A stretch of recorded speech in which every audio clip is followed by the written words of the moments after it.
I've told this story as if I were a teeb small, precise, with the cadence of someone who remembers in child-sized pieces. You trusted the voice because it seemed simple, because little children can be the world's kinder mirrors. I wrote in that tone on purpose. I wanted to watch who listened, who leaned in, who mistook simplicity for ignorance. But now, I must give you something sharp. If you look back, you might see slips, an oldness in a description. The way I sometimes remember the exact placement of a scar on Zaid's hand. The way I know the stones hum like a man knowing an old instrument. Those were not accidents. They are footprints leading to an uncomfortable truth. I am Zaid. You may feel tricked. You may be angry I made you think you read a smaller brother's diary, but it was necessary. When the Hollower took me, it wasn't to finish me. It was to keep me, study me, and teach me to walk inside rooms that remember their own rules. For the 5 days I was in its world, the Hollower fed on names like an animal feeds on fruit. It arranges people in exhibits of memory. Sometimes it stages an ending to make the world outside stop asking questions. They saw me die because the Hollower understands Thea. It needed the world to pronounce finality. It did not end me. It kept me alive in rooms that were not rooms. I learned their language.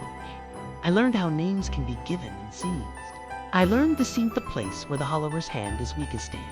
I walked through it. How I found it is a story for another book, because the scene is delicate, and confession is a key the Hollower sometimes uses to find its game again. When I came back, the world had been adjusted.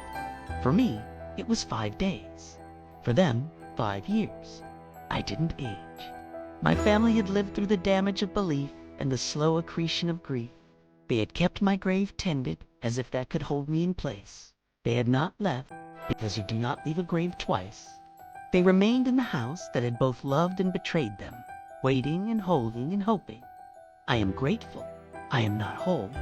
I am wiser in small, dangerous ways. The stone was a key and not a key, a marker the Hollower used to catalog those it favored. It was kept in the asylum like a crown on a small, hateful throne. The Hollower kept me because it wanted to know what a living name feels like inside its rooms. The reasons are as complicated as hunger and curiosity mixed together. You want to know the details? The corridors that rearrange themselves? The woman with spoon eyes? The way time is folded in the Hollower's pocket? You want to know how I found the scene and what I did to step through it? I do too. I have scraps and fragments and a hunger for the architecture of that place. But I can't give you the whole map in one sitting. Secrets were survival tools there. I kept some because they saved me. So here I am, alive and dangerous, in a polite way, asking if you will wait for Volume 2. Will you come back and listen when I write? In full, how names are traded, and how a thing like the Hollower thinks. Will you help me pry its teeth loose? I will wait for your answer. I will learn more. I will scratch at the seam until it shows me its thread. For now, we will leave the house. The plan is to move, to carry our grief like luggage, to find a place where the Hollower's whisper cannot reach the backyard. We fold the last things, and we close the chest. The river remembers us, and the asylum remembers how to be dangerous.